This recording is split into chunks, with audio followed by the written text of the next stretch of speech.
Hello అండి, welcome to our channel. ఈరోజు మనం చేయబోయే రెసిపీ ఎర్రకారం దోశ అండి. కడప కారం దోశ అలా అండి. దీనికి కావాల్సింది ఎర్రకారం అండి. దీనికి నేను యూస్ చేసింది కొబ్బరి, ఉల్లిపాయలు, వట్టి కారం అండి, రెడ్ చిల్లీ పౌడరు, సాల్ట్ అన్నీ వేసి మిక్సీకి వేసి పెట్టేశానండి. తర్వాత పొడి, ఉత్త పప్పులు ఉంటాయి కదా, ఉట్టి పప్పులండి. ఉట్టి పప్పులు మిక్సీకి వేసి పెట్టుకున్నానండి నేను. దాని కాంబినేషన్ ఎర్రకారంకి కాంబినేషన్ అండి. ఇప్పుడు దోశ వేద్దాము.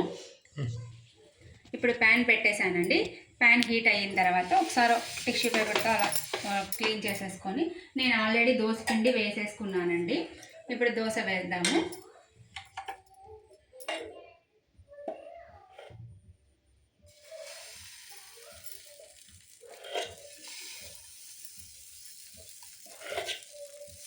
మీ ప్యాన్కు సరిపోయేంత పిండి వేసేసుకొని స్ప్రెడ్ చేసేసుకోండి. మీరు దీనికి నెయ్యి కావాలంటే నెయ్యి వేసుకోవచ్చు, లేదా ఆయిల్ కావాలంటే ఆయిల్ వేసుకోవచ్చు, ఏదైనా యూజ్ చేయొచ్చు. నేనైతే ఆయిలే యూజ్ చేస్తున్నానండి.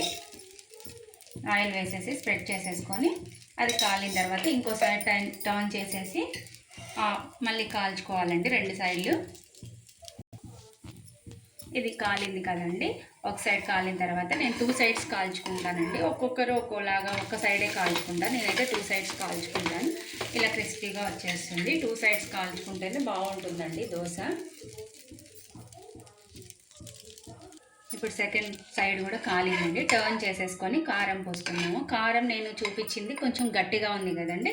మనం గ్రైండ్ మిక్సీకి వేసుకున్నప్పుడు గట్టిగానే ఉండాలి. తర్వాత ఇలా కొంచెం వాటర్ వేసుకొని మిక్స్ చేసుకొని పెట్టేసుకోవాలండి. ఎందుకంటే దీనికి పూయటానికి రాదు కదా, అందుకనేసి నేను కొంచెం వాటర్ వేసేసి పూస్తున్నాను దీనికి దోశకు. దీంట్లో నేను కారంలో కొంచెం చింతపండు లేదంటే టమాటా మనం ఏదైనా వేసుకోవచ్చు. నేనైతే యూస్ చేసింది టమాటా యూస్ చేశానండి. టమాటా కొంచెం బెల్లము యూస్ చేస్తే కారం కూడా టేస్ట్ చాలా బాగుంటుంది. మరీ స్పైసీగా కావాలి అనుకునే వాళ్ళు అవి 2 యూస్ చేయక్కర్లేదు. నేనైతే ఇలా యూస్ చేశానండి. ఇలా అంతా పూసేసుకున్న తర్వాత కొంచెం పొడి వేసుకొని ఆయిల్, దీనిపైన కొంచెం ఆయిల్ వేస్తే బాగుంటుందండి. ఇప్పుడు కొంచెం కాలిన తర్వాత ఫోల్డ్ చేసేసుకొని వేడిగా కారం దోశ రెడీ అయిపోయిందండి. మనకి కారం దోశ రెడీ అయిపోయిందండి. వేడి కారం దోశ. ఇప్పుడు ఇంకో దోశ అండి. నేను పప్పు దోశ వేస్తున్నానండి. ఇది మ్యాక్సిమం తెలిసే ఉంటుంది చాలా వరకు, బట్ నేను చూపిస్తున్నాను. మీరు పప్పు చక్కెర అయినా వేసుకోవచ్చు, లేదు బెల్లం వేసుకోవాలనుకుంటే కొంచెం ముందే బెల్లం వేసి ఉడికించుకోవాలండి. ఎందుకంటే బెల్లం అయితే కరగదు కాబట్టి చక్కెర అయితే కరుగుతుంది. సేమ్ అలాగే అండి. దోశ వేసేసుకున్నాను. ఇది కూడా 2 సైడ్స్ కాలిన తర్వాత పప్పు వేసేసి అప్లై చేసేసి చక్కెర వేస్తానండి. ఇప్పుడు ఒక సైడ్ కాలిన తర్వాత ఇంకో సైడ్ టర్న్ చేసుకున్నానండి. ఇప్పుడు ఇది కూడా కాలిన తర్వాత మనము తిప్పేసి పప్పు పూసుకోవాలండి. ఇప్పుడు ఈ సైడ్ తిప్పేసి కాలింది కదా, ఇప్పుడు తిప్పుకొని ఫ్లేమ్ అయితే సిమ్లో పెట్టేసుకోవాలండి. ఎందుకంటే అడుగున మాడిపోతుంది. సో ఇప్పుడు నేను పప్పు అప్లై చేస్తున్నానండి.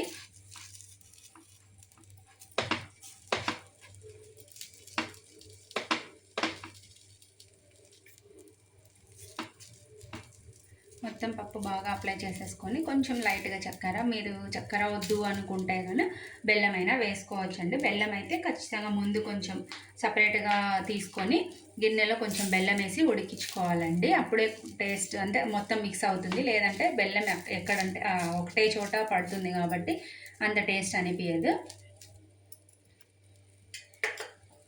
ఇప్పుడు పప్పు అప్లై చేసిన తర్వాత కొంచెం చక్కెర అండి. మన టేస్ట్కి తగ్గట్టు మనం కొంచెం స్వీట్గా తినాలి అని అనుకుంటే కానీ ఎక్కువ వేసుకోవచ్చు, లేదంటే నేను ఒక 1 స్పూన్ అలా వేసానండి. దీనికి ఏం ఆయిల్ అయితే అవసరం లేదు. ఒక్క 2 సెకండ్స్ అలా ఉండిచ్చేసి మనం ఫోల్డ్ చేసేసుకుంటే సరిపోతుంది. పప్పు దోశ రెడీ అయిపోయిందండి. వేడిగా సర్వ్ చేసుకుంటే బాగుంటుంది. నేను 2 వెరైటీస్ ఆఫ్ దోసెస్ చూపించాను. ఇంకా మోర్ వీడియోస్ కోసం please like, share and subscribe. Thanks for watching.